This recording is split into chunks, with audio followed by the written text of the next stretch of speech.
Let's talk about the menstrual cup and how to use it and why you might be using it. So many people are choosing to move over to a menstrual cup, and some individuals decide to stay with tampons and pads and other forms of menstrual products. There's no judgment. Use what works for you.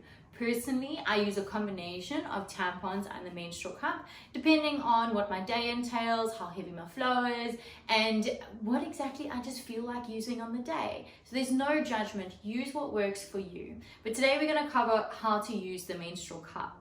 So there are a variety of folds that you might have come across with the different colors and shapes and sizes that are out there. What you would do in order to insert the menstrual cup would be to find the fold that works for you. If you can tolerate penetration, so if you can tolerate inserting a finger into the vaginal canal, then a menstrual cup might be for you. If you cannot, then please don't force yourself to use something just based on what society might be pressuring you into doing. So if you are going to use a menstrual cup, we typically start off by learning how to fold it. So there are a variety of folds, as I have said. You might get the C fold, there is the 7 fold, and there's a variety of like tucking it in and folding like that. Find out what works for you. What I encourage is to try and learn how to master it one-handed. So for me to do so, I would push my thumb in, bring my fingers around, and there I have got the cup nicely folded with one hand. This works really nicely if you do have to change your cup in someone else's bathroom other than your own, pretty much. So not that there's any shame associated with that, but you might be feeling as though the sink is not as close as you'd like it to be, etc. So when now thinking about inserting the cup, you need to have the ability to relax your pelvic floor. So if you tend to tense up, you might want to just do a couple of breaths and just reassure yourself that you're going to be fine, and this should not cause pain anyway. So when you are ready, you've got your cup nice and folded. The method that I encourage is to, at the entrance of the vagina, holding the menstrual cup in one hand, you're going to put your thumb at the top, put the menstrual cup just above the entrance of the vagina, push down, push in, and then allow the cup to pop out on its own. But what I want to just bring to your attention and stop here and say is that the vaginal canal is not like a tube. It is more like a sock. The walls of the vaginal canal actually sit together, so the cup doesn't always just, as it's expected to do, pop out and there we have it, catching menstrual fluid gloriously with no leaks. That is not always the case. So you need to check.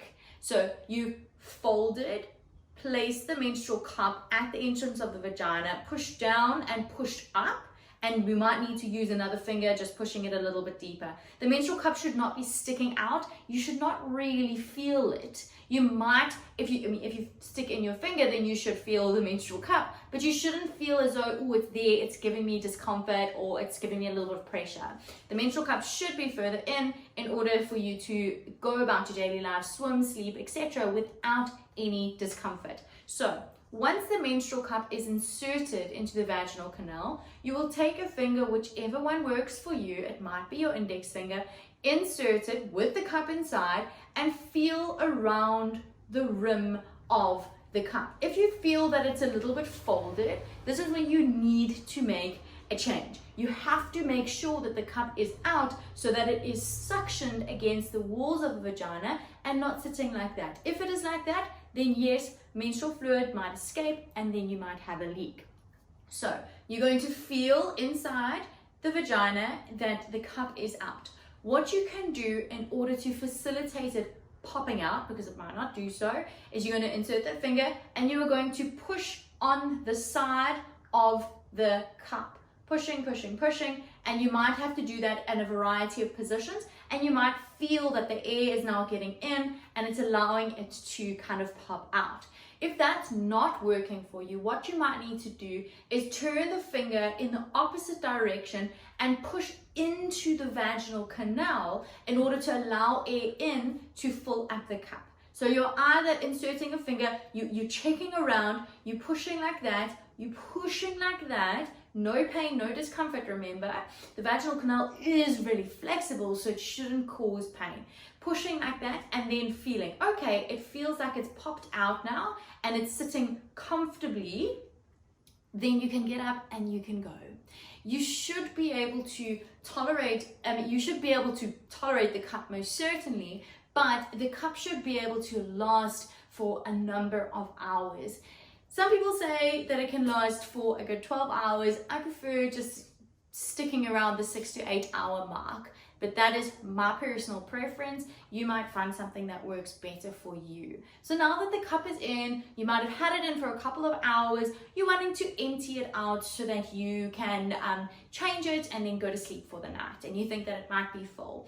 Or on days that your menstrual flow is a little bit heavier, so it might be around day 2, 3, depending on your personal cycle, then you might want to empty the cup and replace it or put it back in a little bit sooner than 6 to 8 hours. Okay. With that, you get different size cups. So you get a smaller cup than this, and then you get a cup that is more or less this size. The school of thought is that your choice of cup is going to be based on your age, your life experiences, whether or not you have or haven't had a pregnancy or delivery. So the general school of thought goes as follows. Do not stick to it. Take it with a pinch of salt, in other words. Okay, so you've either got the small cup or the big cup. The smaller cup is thought to be better for younger individuals that haven't had a pregnancy or delivery, and the bigger cup is thought to be better for an individual that has. So you might need to shop around, because most certainly there are individuals that have had 2, 3 children that still need a smaller cup. Then with regards to the material, some of them are soft and really squishy, some are quite firm. This, once again, the softer is going to be easier to fold, it might be a little bit more comfortable, and that might be better for an individual that is younger, a little bit intimidated but not experiencing pain when it comes to menstrual cups. And the harder material might be better for an individual that potentially has pelvic floor weakness, that is earlier postpartum, not early postpartum. We're not talking a couple of weeks postpartum here. Your menstrual period obviously has to come back before you start using the cup anyway. So always checking if you have any concern with your medical practitioner if this is the best choice for you, because I know there are most certainly horror stories out there. There's horror stories about everything. So once you've chosen your cup, big, small, softer material, harder material, I like to just go with a relatively simple shape. I have used a different shape cup before, but I actually find that this one has been working better for me now, because our bodies change and that is fine. So you might need to shop around. Now that you know how to fold it, I encourage mastering the one-hander. Then insert it by placing it at the top of the vaginal entrance and coming down, pushing up, using another finger if necessary, feeling if the cup is in place, pushing into the wall of the cup, pushing into the wall of the vaginal canal to try and encourage the cup to be in a good position. You can give it a gentle tug just to check that it is in place and that it's not moving too easily, but don't yank it. Right, so you might find that depending on your anatomy, because we are all unique, you might need to trim this little stem over here, and that is fine. With inserting, just let's go a little tangent, go back a second, you might need, or you might feel comfortable to either wet the cup or place a little bit of lubricant around the edge of the cup in order to facilitate that inserting the cup. Now when we need to take it out, and this is where people get scared that there's just going to be blood everywhere and it's just going to be menstrual fluid and horror. So that is not the case. What you might find works for you is that you're going to, the cup is inside, you're going to take your finger, you're going to push it into the side of the cup. The cervix has been sitting like that with the wall of the vagina around. You're going to push into the side of the cup to break the seal, and then you are going to gently pull it out by grabbing the stem and pulling downward. It should not be uncomfortable. After sleeping, you might find that the cup has moved up a bit more than what you're used to. Specifically with cups that don't have a stem, it can be a little bit more difficult to get them out. So after sleeping, you might find that it's up a bit more, and this is when people typically panic and they think that it's never going to come out. please remember that it is not like your rectum. There is a dead end to the vaginal canal. The menstrual cup cannot get stuck or get lost up into the vagina. So what you're going to do is make sure that you are breathing, that you have used some relaxation techniques. There's a number of those on my page, and that you get into a comfortable position. That might be a deep squat. It might be standing with one foot up onto the toilet or up onto the side of the bath, breathing, softening the tummy, letting go, and then slowly but surely getting that cup out. Every time you take a big inhale, the pelvic floor moves gently down, and this might be a good opportunity to break the seal and pull the cup out. When you've done so, now remember that the cup has been collecting menstrual fluid down the bottom there. So when you pull it out, it's not that there's blood everywhere here.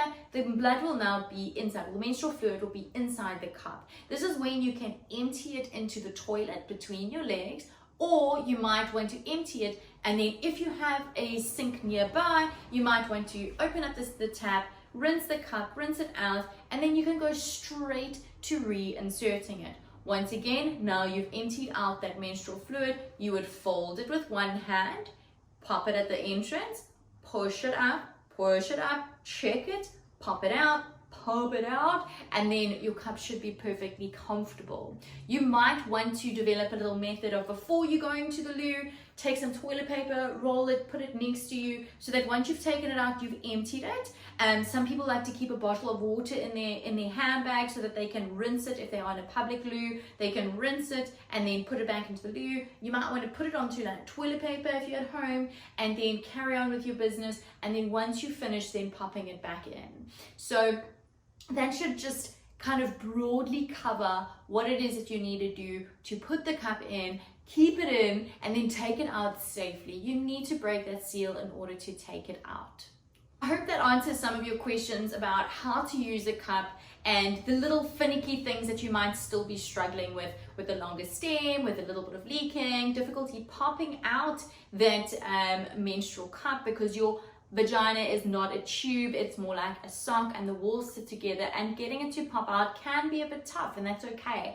Breaking the seal to remove it and making sure that you're emptying it without blood going all over the place. So now just remember, just touching on the fact that the blood is going to be inside, the menstrual fluid is inside, it's not necessarily on the outside. So when you've taken it out and you're holding it like this, it's not that there's going to be blood all over your hands, because I know that that is something that is so intimidating for people that are choosing whether or not to go with the use of a menstrual cup. So just being mindful that the menstrual fluid will be on the inside, and when you take it out, there might be a streak or two of menstrual fluid on the outside, but it won't necessarily be this horror movie or this horror picture or scene that you might have seen on social media or on the internet.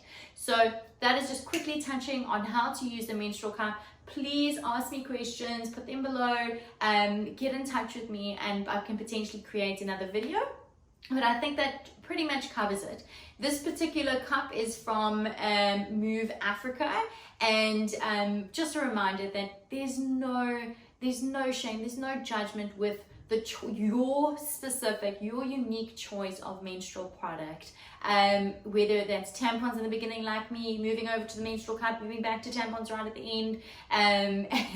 It depends on you and your specific preferences. But this is just a little touching base on how to use a cup so that you are potentially feeling a little less anxious and a little bit more comfortable with the choice that you decide to make.